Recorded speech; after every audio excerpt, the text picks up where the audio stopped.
রাধে রাধে, শুভ সকাল বন্ধুরা। আশা করি তোমরা সবাই ভালো আছো, সুস্থ আছো। নিয়ে চলে এসেছি নতুন আরেকটি ভিডিও। তো সেদিন দেখো আমি সকালে উঠে স্নান টান করে নিয়ে ঠাকুর পুজো দিয়েছি। আর এতটাই ঠান্ডা লাগছিল, কারণ ট্যাঙ্কিতে জল ওঠানো থাকে, যেহেতু মোটর দিয়ে জল তোলা হয়, আমাদের যেহেতু টিউবওয়েল নেই, তাই খুব ঠান্ডা বলে আমি সোয়েটারটাও পরে নিয়েছিলাম। এত ঠান্ডা লাগছিল, ঠান্ডা জল দিয়ে স্নান করে। এদিকে দেখো আমি কি সুন্দর করে ঠাকুর পুজোও দিয়ে দিয়েছি।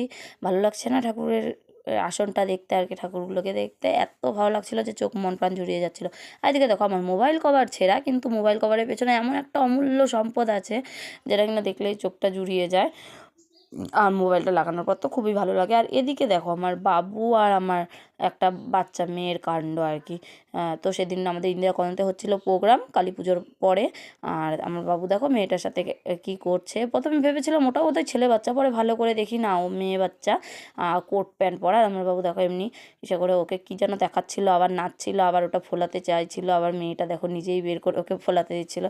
তো ওদের কাণ্ড দেখেও খুব হাসাহাসি করছিলাম, আমরা অনেক কিছুই বলাবলি করছিলাম। যাক থাক, সেগুলো আর তোমাদের সাথে শেয়ার করলাম না।